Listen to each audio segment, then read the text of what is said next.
Hello students, in last video we learned about the nephron structure.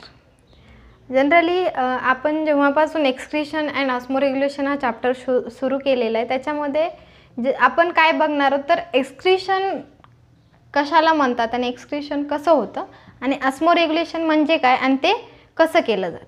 तर generally याच्यामध्ये आपण एक्सक्रीशनसाठी लागणारे एक्सक्रिटरी ऑर्गन्स कोणते आहेत याच्याबद्दल स्टडी करणार आहोत. त्याच्यामध्ये आपण सर्वात पहिल्यांदा किडनी स्ट्रक्चर स्टडी केला. ओके, त्याच्या अगोदर एक्सक्रिटरी सिस्टीम स्टडी केली.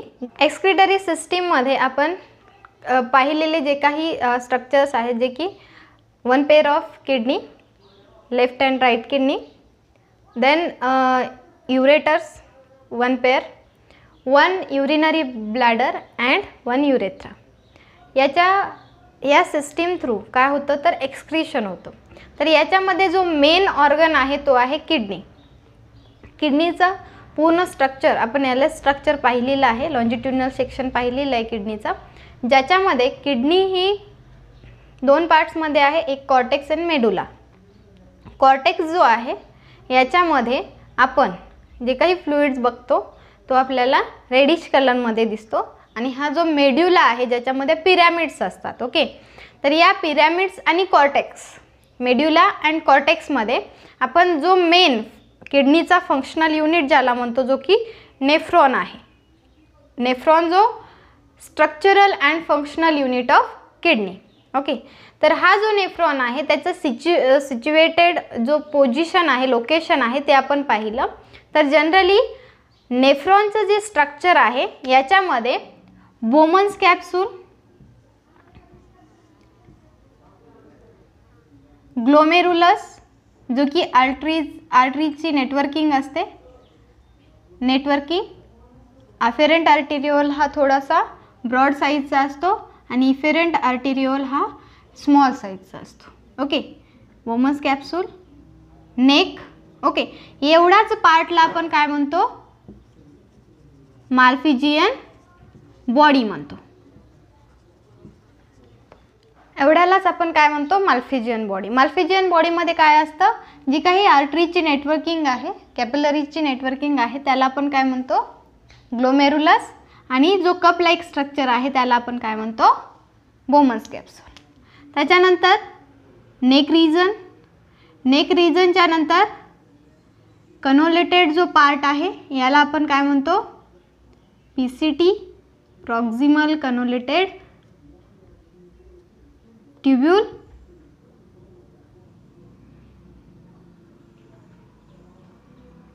आणि प्रॉक्सिमल कनोलेटेड ट्यूब्यूल हा कशामध्ये कन्वर्ट होतो एक स्ट्रेट यू स्ट्रक्चरमध्ये ज्याला आपण काय म्हणतो loop of Henle. Loop of हेनलेमध्ये सुद्धा असेंडिंग अँड डिसेंडिंग लिंब आहे. ही डिसेंडिंग आणि ही असेंडिंग लिंब आहे. लूप ऑफ हेनले कन्वर्ट होतो DCT मध्ये. हा सुद्धा कनोलेटेड पार्ट आहे आणि हा जो DCT आहे तो कशात कन्वर्ट होतो कलेक्टिंग ट्यूब्यूलमध्ये, आणि हा जो कलेक्टिंग ट्यूब्यूल आहे तो कलेक्टिंग डक्टमध्ये.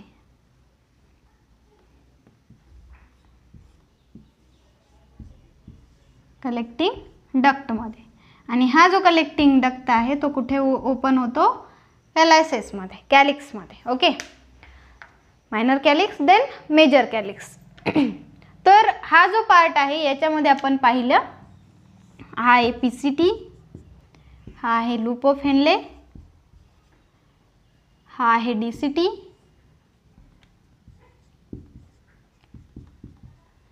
हा आहे कलेक्टिंग ट्यूब्यूल, CT त्याला आपण म्हणू शकतो कलेक्टिंग ट्यूब्यूल, आणि हा आहे कलेक्टिंग डक्ट ज्याला आपण CD सुद्धा म्हणू शकतो. ओके, तर हा जो पार्ट आहे याला आपण काय म्हणतो नेफ्रॉन, आणि हा जो नेफ्रॉन आहे तो काय structural functional unit of kidney. जे काही युरिन फॉर्मेशन होतं, आपण युरिन फॉर्मेशन पुढे पाहणारच आहोत डिटेलमध्ये की युरिन फॉर्मेशन कशी होते. तर याच्यामध्ये या नेफ्रॉनमध्येच युरिन फॉर्मेशन होतं.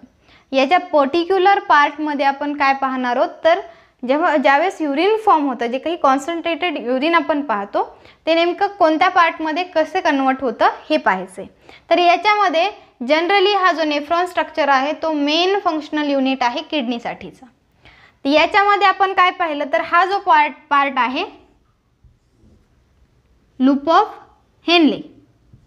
ओके, हा जो लूप ऑफ हेनले आहे तो कुठे असतो, मेड्युलामध्ये. आणि हा जो पार्ट आहे पीसीटी, डीसीटी, सीटी, माल्फेजियन बॉडी ही कुठे असते, कॉर्टेक्समध्ये. ओके, किडनीचं जर स्ट्रक्चर आठवत असेल तर आठवा.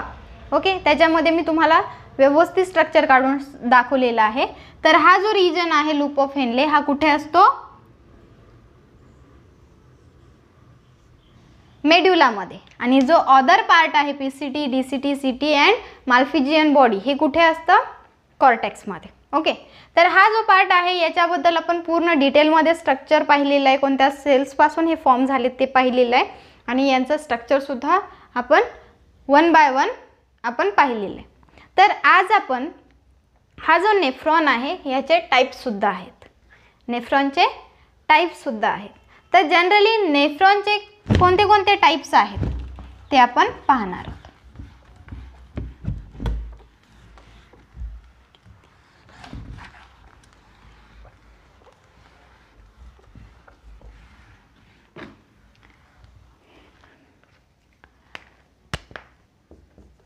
Types of nephron.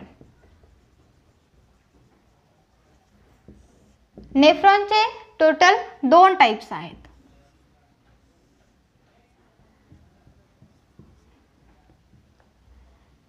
First cortical nephron and second one is a juxtamedullary nephron. तर जनरली ह्यूमन किडनीमध्ये टोटल 2 टाईप्सचे नेफ्रॉन्स असतात, एक कॉर्टिकल नेफ्रॉन आणि दुसरा जक्स्टामेडुलरी नेफ्रॉन. या 2 नेफ्रॉन टाईप्समध्ये काय डिफरन्स आहे तो आपण पाहणार आहोत. तर जनरली हा जो कॉर्टिकल नेफ्रॉन आहे याच्यामध्ये याची जी साईज आहे ती शॉर्टर असते, लहान असते. ओके, याची साईज काय असते, शॉर्टर असते. म्हणजे काय, तर ज्यावेळेस हा मेडुलामध्ये कन्वर्ट होतो, मेडुलामध्ये आपण लूप ऑफ हेनले जो बघतो तो लूप ऑफ हेनले हा लूप ऑफ हेनले जो आहे तो मेड्युलामध्ये एक्सटेंड जो होतो तो व्हेरी लिटल पार्टमध्ये एक्सटेंड होतो. ओके, तर जनरली लूप ऑफ हेनले हा मेडुलामध्ये प्रेझेंट आहे, पण कॉर्टिकल नेफ्रॉनची साईजच ही शॉर्ट असल्यामुळे त्याच्यामधला जो लूप ऑफ हेनले आहे तो मेडुलामध्ये ज्यावेळेस एक्सटेंड होतो तो व्हेरी लिटल अमाऊंटमध्ये एक्सटेंड होतो. जक्स्टामेडुलरी नेफ्रॉन जो आहे हा लॉंगर नेफ्रॉन आहे, साईज कशी आहे त्याची, लॉंग आहे. ओके, तर याच्यामध्ये आपल्याला माहित आहे नेफ्रॉनची साईज किती आहे, 4 to 6 सेंटीमीटर. ओके, तर हा जो नेफ्रॉन आहे जक्स्टामेडुलरी नेफ्रॉन हा लॉंगर साईजचा आहे. म्हणजेच काय, तर साईज लॉंगर आहे म्हणजेच मेडुलामध्ये ज्यावेळेस लूप ऑफ हेनले हा एक्सटेंड होतो तो मच साईजमध्ये एक्सटेंड होतो, जास्त प्रमाणात हा कुठे एक्सटेंड होतोय, लूप ऑफ हेनले हा जक्स्टामेडुलरी नेफ्रॉन्समध्ये. पण हा जो कॉर्टिकल नेफ्रॉन आहे हा सर्वात जास्त ह्यूमन किडनीमध्ये जास्त प्रमाणात जे नेफ्रॉन्स प्रेझेंट असतात ते कोणते असतात, कॉर्टिकल नेफ्रॉन्स असतात. कारण ह्यूमन किडनीमध्ये जास्त प्रमाणात जे नेफ्रॉन्स प्रेझेंट असतात मोस्टली कोणता मोस्टली कॉर्टिकल नेफ्रॉन्स हे ह्यूमन किडनीमध्ये जास्त प्रमाणात प्रेझेंट असतात. कारण की आपण पाहिले की each kidney having 1 million of nephrons present in nephrons. Generally एका किडनीमध्ये 1 million नेफ्रॉन्स हे प्रेझेंट असतात. तर त्याच्यामध्ये सर्वात जास्त प्रमाणात जो नेफ्रॉन प्रेझेंट असतो तो आहे कॉर्टिकल नेफ्रॉन. तर जास्त ह्यूमन्स किडनीमध्ये ज्या टाईपचा नेफ्रॉन प्रेझेंट असतो तो आहे कॉर्टिकल नेफ्रॉन. त्याच्यानंतर सेकंड वन आहे जुक्स्टामेडुलरी नेफ्रॉन, जो आहे तो खूप कमी प्रमाणात असतो, लेस कंटेंट कसा आहे याचा, लेस प्रमाणात असतो. आणि याच्यामध्ये दोन्हीमध्ये डिफरन्स आपल्याला लक्षात घ्यायला पाहिजे. दोन्ही जे नेफ्रॉन्स आहेत ते कुठे प्रेझेंट असतात, ह्यूमनमध्ये प्रेझेंट असतात, पण याच्यामध्ये डिफरन्स आहे. जनरली नेफ्रॉन्स हे दोन टाईप्सचे आहेत, एक आहे कॉर्टिकल नेफ्रॉन, दुसरा आहे जुक्स्टामेडुलरी नेफ्रॉन. कॉर्टिकल नेफ्रॉनची साईज ही शॉर्टर आहे, जुक्स्टामेडुलरी नेफ्रॉनची साईज ही लॉंगर आहे.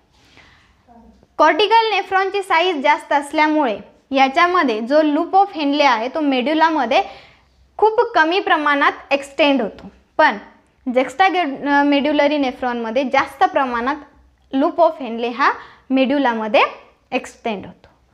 त्याच्यानंतर जेवढे काही नेफ्रॉन्स आपण प्रेझेंट पाहतो त्याच्यामध्ये जर अमाऊंट पाहिलं तर कॉर्टिकल नेफ्रॉन्सचा अमाऊंट हा जास्त प्रमाणात, कारण की जास्तीत जास्त प्रमाणात कॉर्टिकल नेफ्रॉन्स हे काय असतात, प्रेझेंट असतात. कशामध्ये, ह्यूमन किडनीमध्ये जास्त प्रमाणात कॉर्टिकल नेफ्रॉन्स हे प्रेझेंट असतात आणि जुक्स्टामेडुलरी नेफ्रॉन्स हे खूप कमी प्रमाणात प्रेझेंट असतात. ओके, तर हे जे दोन टाईप्सचे नेफ्रॉन्स आहेत हे प्रेझेंट असतात. त्याचबरोबर आपण जो काही नेफ्रॉनचा स्ट्रक्चर पाहिलेला आहे त्याच्यामध्ये नेफ्रॉनच्या स्ट्रक्चर व्यतिरिक्त काही ट्युब्युलर फॉर्म्स आपण त्याच्यामध्ये पाहिलेले होते. जो नेफ्रॉन आहे तो ट्युब्युल्सनी काय झालेला आहे,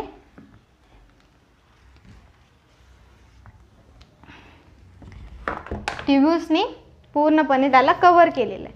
तर जे काही ट्युब्युल्स आहेत त्याच्यामध्ये आपण जनरली जे काही स्ट्रक्चर पाहिले त्याच्यामध्ये पेरिट्युब्युलर जे काही स्ट्रक्चर्स आहेत, पेरिट्युब्युलर ट्युब्युल्स जे प्रेझेंट आहेत, पेरिट्युब्युलर जे कॅपिलरीची नेटवर्किंग आहे. ओके, कारण की आपण ज्यावेळेस स्ट्रक्चर काढत होतो त्यावेळेस तुम्हाला सांगितलेलं की जी काही नेटवर्किंग असते, मेन जो काही ट्युब्युल्स आपण पाहिला नेफ्रॉनचा त्याच्यावरती आपल्याला स्ट्रक्चर्स दिसतात. मी शॉर्टमध्ये एक स्ट्रक्चर काढते नेफ्रॉनचं, बोमन्स कॅप्सूल, ग्लोमेरुलस, ओके, आणि नेक,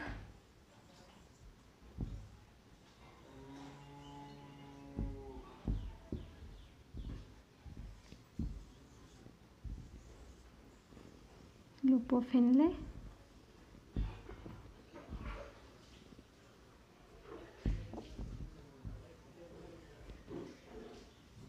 आणि हा आहे कलेक्टिंग डक्ट. ओके, हा जो नेफ्रॉन आहे याच्यामध्ये आपण काय पाहतो तर एक पेरिट्युब्युलर कॅपिलरीज आहे आणि त्याचबरोबर सेकंड वन आहे व्यासा रेक्टा. याची नेटवर्किंग असते. दोन नेटवर्किंग आपल्याला किडनीज नेफ्रॉन्स भोवती दिसतात, नेफ्रॉन्स अराउंड. तर सराउंडिंग आपल्याला या दोन नेटवर्किंग दिसतात, एक पेरिट्युब्युलर कॅपिलरीची नेटवर्किंग आणि सेकंड व्यासा रेक्टाची नेटवर्किंग.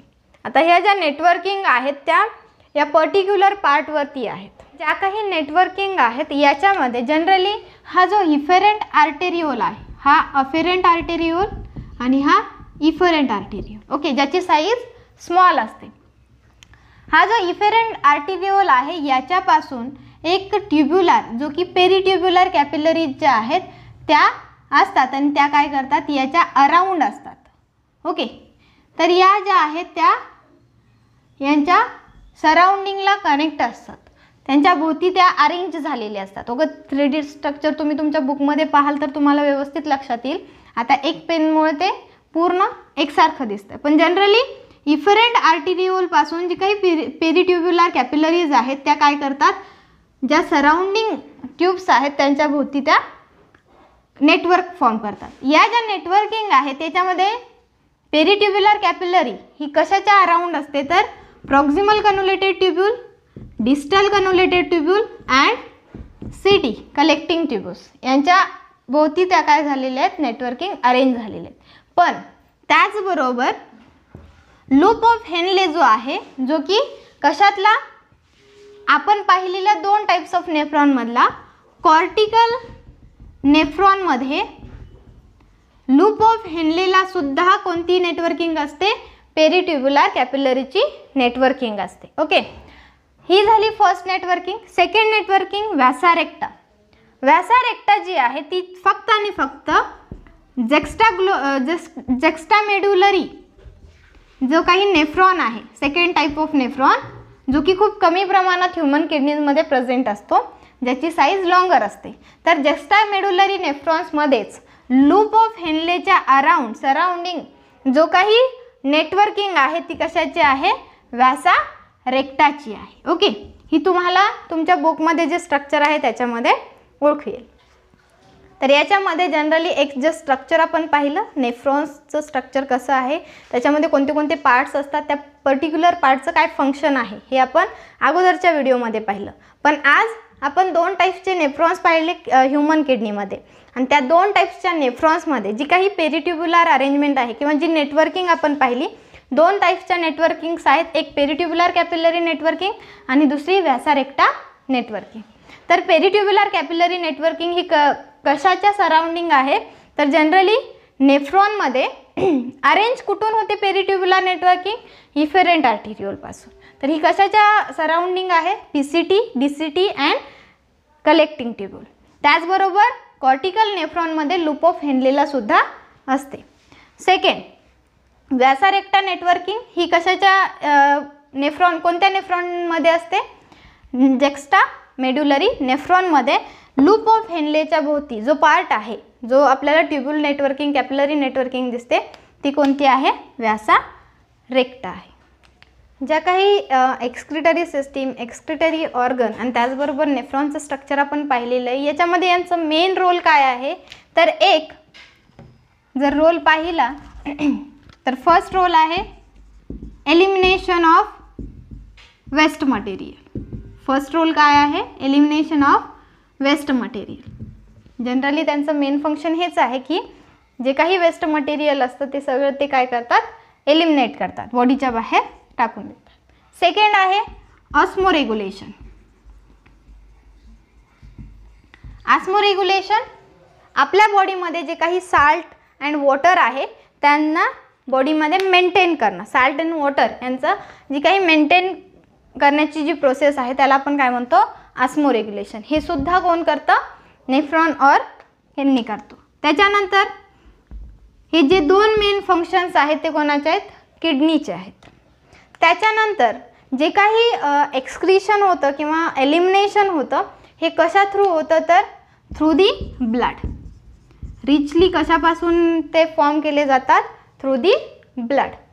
त्याच्याबरोबरच आपण जो काही नेफ्रॉनचं स्ट्रक्चर पाहिलं त्याच्यामध्ये त्याचे टाईप्स पाहिले आणि त्याचे मेन फंक्शनसुद्धा पाहिले. पण जो काही एलिमिनेटरी वेस्ट मटेरियल आहे तो कशापासून फॉर्म होतो, या रिचली ब्लड कंटेंटपासून जे काही असतं त्याच्यामधूनच ते वेस्ट मटेरियल हे ॲब्सॉर्ब केलं जातं. जनरली आपल्याला माहीत आहे की जो काही ब्लड आहे तो पंप कुठून होतो, हार्टपासून होतो. ओके, तर जनरली जो ब्लड आहे जो नेफ्रॉनपर्यंत किंवा किडनीपर्यंत येतो त्याच्यामध्ये total 1/4 cardiac output is transfer to the kidney.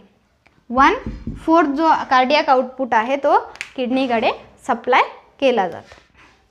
आपण जो काही एलिमिनेशन ऑफ वेस्ट मटेरियल जे होतं हे रिचली कशापासून होतं, ब्लडपासून होतं. ओके, तर जे काही ब्लड आहे ते किडनीपर्यंत कसं ट्रान्सफर होतं आणि ते पुन्हा हार्टकडे कसं ट्रान्सफर होतं हे आपण आता पाहणार आहोत. तर त्यांचं ब्लड सप्लाय कसा होतो किडनीपर्यंत तो आता आपण पाहणार. Blood supply to kidney.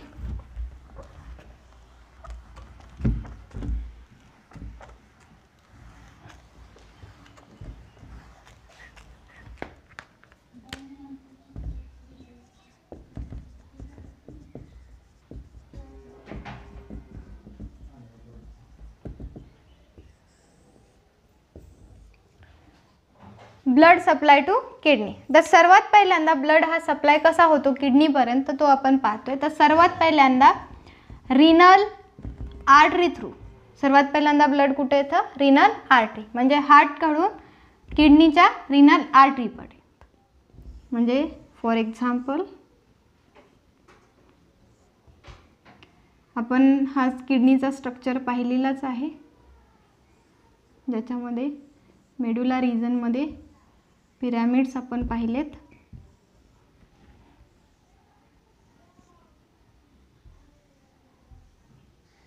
Okay.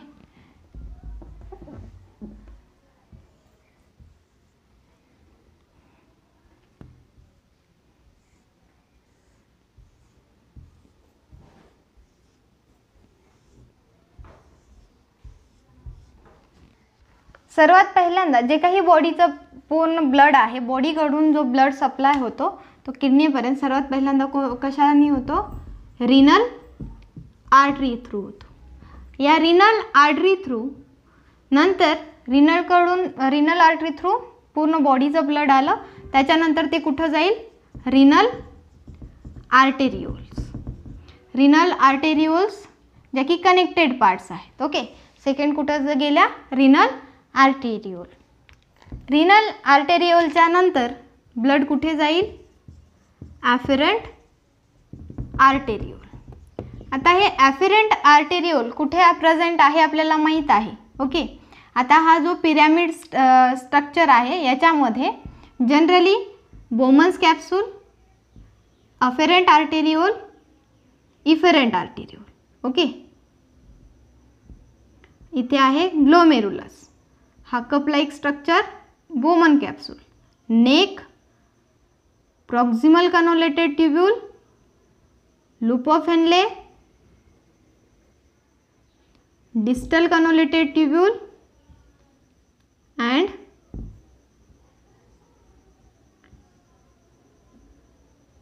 हा आहे collecting duct. Okay.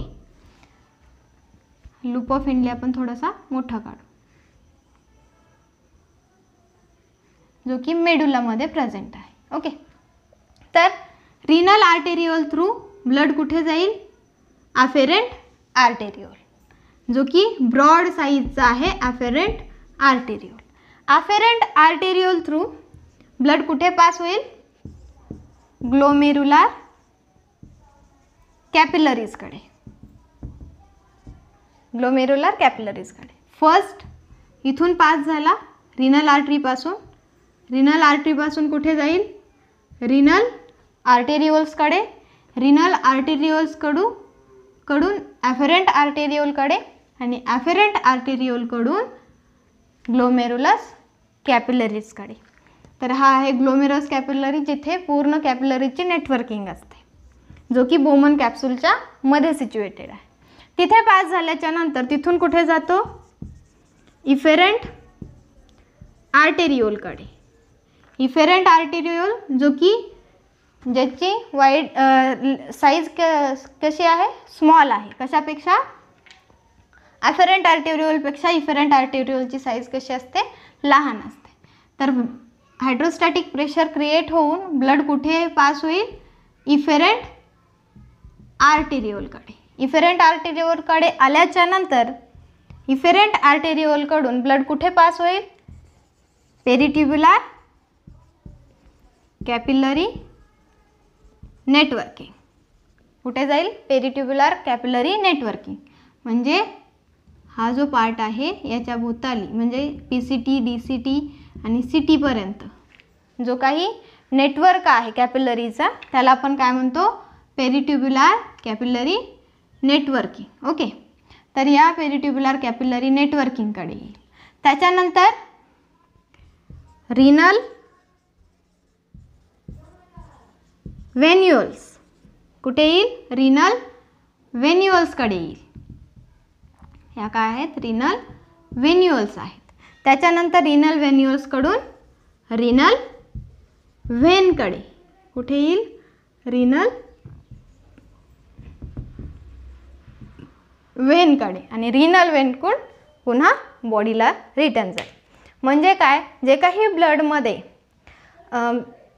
Unwanted waste material असेल तर ते कुठे पास होईल? बॉडी थ्रू अगोदर रिनल आर्टरीकडे जाईल. जे काही वेस्ट मटेरियल आहे बॉडीमधलं ते फ्लो करून घेऊन ब्लड कुठे येईल? रिनल आर्टरीकडे येईल. रिनल आर्टरीकडून रिनल आर्टेरिओलकडे जाईल. रिनल आर्टेरिओल ॲफेरंट आर्टेरिओलकडे. ॲफेरंट आर्टेरिओल ग्लोमेरुलर कॅपिलरीजकडे आणि ग्लोमेरुलर कॅपिलरीजकडून हायड्रोस्टॅटिक प्रेशरनी बाहेर पडेल इफेरंट आर्टेरिओल, कारण की तिथेच आपल्याला जे काही वेस्ट मटेरियल आहे ते काय होईल, जे काही लार्ज अमाऊंटमध्ये आहे ते सेटल डाऊन होईल आणि तो फ्लोमध्ये पुढे पास होईल. ज्यावेळेस पुढे पास होईल त्यावेळेस तो पुन्हा कुठे जाईल, पेरिट्युब्युलर कॅपिलरीजमध्ये जाईल. पेरिट्युब्युलर कॅपिलरीजमध्ये काय होतं तर जास्त प्रमाणात अब्सॉर्प्शन केलं जातं आणि त्याच्यामध्ये जे काही वेस्ट मटेरियल आहे, एक्सेस अमाऊंटमधलं वॉटर आहे ते काय केलं जातं, इथे रिअब्सॉर्ब केलं जातं. त्याच्यानंतर पेरिट्युब्युलरकडून ते कुठे येईल, रिनल व्हेन्युल्सकडे. रिनल व्हेन्युल्सकडून तो डायरेक्ट कुठे पास होईल, ज्याच्यामधून सर्व वेस्ट मटेरियल हे ॲब्सॉर्ब करून घेतलेलं आहे. रिनल व्हेन्युल्सकडून कुठे येईल, तो रिनल व्हेनकडे, आणि रिनल व्हेनकडून तो कुठे जाईल, पूर्ण बॉडीला परत पास होईल. तर अशा फ्लोनी जो काही किडनीपर्यंत ब्लड सप्लाय होतो तो कसा होतो, तर सर्वात पहिल्यांदा renal artery to renal arteriole, renal arteriole to afferent arteriole, afferent arteriole to glomerular capillary, glomerular capillary to efferent arteriole to peritubular capillary networking, then renal venules and then renal veins, then after body. Okay, तर हा आहे supply of blood to kidney. Blood supply to kidney नंतर आपण एक important part पाहणार आहोत जो की नेफ्रॉनमध्येच काही वेळेस तयार होतो. तर असा कोणता पार्ट आहे, तर तो आहे जक्स्टाग्लोमेरुलर ॲपॅरेटस. नेफ्रॉन टाईप नाही आहे, जक्स्टामेडुलरी, तर हा आहे जक्स्टाग्लोमेरुलर ॲपॅरेटस, JGA.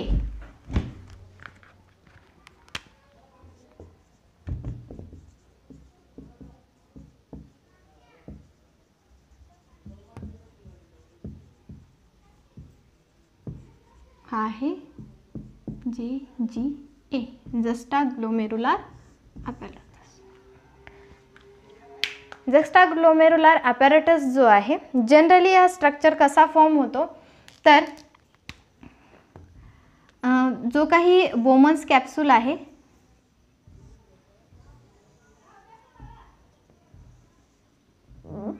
तर हा जो बोमन्स कॅप्सूल आहे याच्यामध्ये आपण अफेरंट आर्टेरिओल अँड इफरंट आर्टेरिओल पाहतो, बरोबर आहे. याच्यामध्ये कॅपिलरीची नेटवर्किंग असते, ग्लोमेरुलस कॅपिलरी, आणि हा आहे ब्रॉड साईज अफेरंट आर्टेरिओल आणि हा आहे स्मॉल इफरंट आर्टेरिओल. तर याच्यामध्ये हा जो प्रॉक्सिमल कनोलेटेड ट्यूब्यूल आहे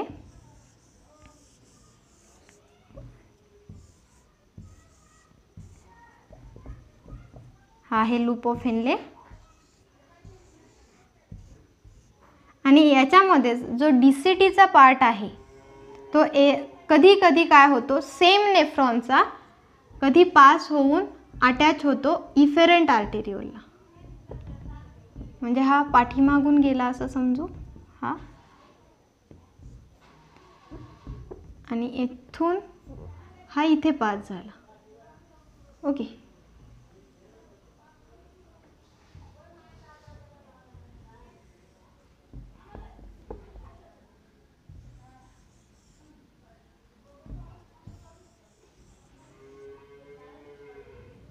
पुन्हा मग नंतर इकडे कलेक्टिंग डक्ट वगैरे. ओके, तर सर्वात पहिल्यांदा इकडे जो काही मेन पार्ट आहे तो काय होतं, तर जो अफेरंट आर्टेरिओल आहे आणि हा जो DCTचा पार्ट आहे, DCT distal convoluted tubule, same नेफ्रॉनचा जो डिस्टल कन्व्होल्युटेड ट्यूब्यूल आहे त्याची ज्यावेळेस नेटवर्किंग होते किंवा फॉर्मेशन होतं त्यावेळेस कधी कधी डिस्टल कन्व्होल्युटेड ट्यूब्यूल हा जो अफेरंट आर्टेरिओल आहे त्याला अटॅच होतो. सेम नेफ्रॉनचा DCT जो आहे तो काय होतो, अफेरंट आर्टेरिओल सोबत कॉन्टॅक्टमध्ये येतो. तर ज्यावेळेस कॉन्टॅक्टमध्ये येतो त्यावेळेस याच्यामध्ये ते सार्कोप्लाझम जो आहे तो ग्रॅन्युलर फॉर्ममध्ये स्ट्रक्चरमध्ये फॉर्म दिसतो. तर हा मी पार्ट इथे काढते आहे, हा समजा अफेरंट आर्टेरिओल आणि हा आलेला DCT. ओके, हा DCT, हा अफेरंट आर्टेरिओल आणि हा आहे DCT. तर ज्यावेळेस एकाच नेफ्रॉनचे अफेरंट आर्टेरिओलच्या कॉन्टॅक्टमध्ये DCT येतो त्यावेळेस याच्यामधून जो काही सार्कोप्लाझम फ्लो होतो तो काय होतो, ग्रॅन्युलर स्ट्रक्चरमध्ये फॉर्म होतो. तर जनरली याच्यामध्ये आपल्याला जे स्ट्रक्चर दिसणार आहे ते सेल्स हे खूप पॅकली डेन्स असतात. तर याच्यामध्ये DCT-मध्ये जो पाईप आहे, जो DCT ट्यूब्यूल आहे, त्याच्यामध्ये सुद्धा सेल्स कसे असतात, स्ट्रक्चर त्यांची ग्रोथ ही वाढते आणि ती आपल्याला एक पर्टिक्युलर डेन्स स्ट्रक्चर दिसतं, त्याला आपण काय म्हणतो, मेड्युला डेन्स.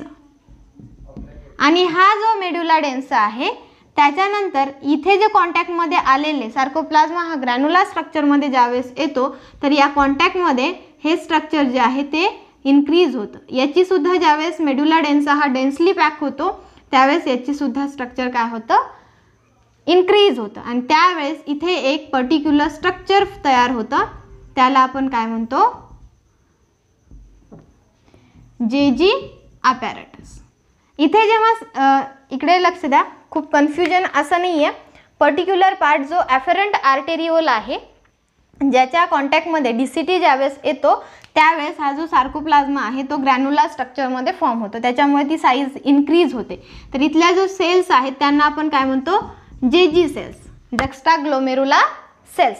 जक्स्टाग्लोमेरुलर सेल्स इथं लिहिते, जक्स्टाग्लोमेरुलर सेल्स ज्या आहेत या सेल्स आणि हा जो DCT आहे इथला मेडुला डेन्सा या दोन्हीच्या कॉन्टॅक्टमध्ये येऊन जो पार्ट तयार होतो त्याला आपण काय म्हणतो, दोन्हीचा जो कॉन्टॅक्ट आहे त्याला आपण काय म्हणतो, जेजी अपॅरेटस, जस्टाग्लोमेरुलर अपॅरेटस. तर काय आहे, एकाच नेफ्रॉनचे ॲफरंट आर्टेरिओल आणि DCT हे एकाच नेफ्रॉनचे आहेत. तर तो जो DCT आहे तो ॲफरंट आर्टेरिओलच्या कॉन्टॅक्टमध्ये येतो त्यावेळेस काय होतं, जो सार्कोप्लाझ्मा आहे तो ग्रॅन्युलर स्ट्रक्चरमध्ये फॉर्म होतो आणि जो DCT आहे, डिस्टल कन्व्होल्युटेड ट्यूब्यूल आहे, त्याच्यामध्ये सेल्स इन्क्रीज होतात आणि हे जे सेल्स आहेत ते डेन्सली पॅक्ड होतात. ज्यावेळेस ते डेन्सली पॅक्ड होतात त्यावेळेस तो जो स्ट्रक्चर आहे त्याला आपण काय म्हणतो, मेडुला डेन्सा. आणि इथे जो सार्कोप्लाझ्मा जो ग्रॅन्युलर स्ट्रक्चरमध्ये फॉर्म झालेला आहे तर आर्टेरिओल जो आहे त्याची जी सेल्स आहेत ते सुद्धा इन्क्रीज होतात, ज्याला आपण काय म्हणतो, जेजी सेल्स, जस्टाग्लोमेरुलर सेल्स म्हणतो. तर ह्या मेडुला डेन्सा आणि जस्टाग्लोमेरुलर सेल्सच्या मध्ये जे कॉन्टॅक्ट झालेला आहे, जो अपॅरेटस तयार झालेला आहे त्याला आपण काय म्हणतो, जेजी अपॅरेटस. हा जो जेजी अपॅरेटस आहे पर्टिक्युलर ज्यावेळेस कॉन्टॅक्टमध्ये आर्टेरिओल, ॲफरंट आर्टेरिओल आणि DCT येतात त्यावेळेसच हे स्ट्रक्चर फॉर्म होतं, त्याला आपण काय म्हणतो, जस्टाग्लोमेरुलर अपॅरेटस. आणि हा जो जस्टाग्लोमेरुलर अपॅरेटस आहे त्याचं मेन फंक्शन काय आहे, blood pressure regulation in kidney. तर जो मेन स्ट्रक्चर जस्टाग्लोमेरुलर अपॅरेटस हा कसा फॉर्म झाला तर ॲफरंट आर्टेरिओलच्या कॉन्टॅक्टमध्ये डिस्टल कन्व्होल्युटेड ट्यूब्यूल आला त्यावेळेस हा जो पार्ट आहे ॲफरंट आर्टेरिओल, जो काही सार्कोप्लाझ्मा येतो तो ग्रॅन्युलर स्ट्रक्चरमध्ये येतो आणि ॲफरंट आर्टेरिओलचे सेल्स हे डेन्सली पॅक्ड होतात आणि डिस्टल कन्व्होल्युटेड ट्यूब्यूलमधले सेल्स हे डेन्स फॉर्मेशनमध्ये इन्क्रीज होत जातात. तर तो जो स्ट्रक्चर आहे त्याला आपण काय म्हणतो, मेडुला डेन्सा. आणि हा जो पार्ट आहे ॲफरंट आर्टेरिओलचा ज्याच्या कॉन्टॅक्टमध्ये सेल्स येतात त्यांना आपण काय म्हणतो, जेजी सेल्स, जे इन्क्रीज झालेले आहे.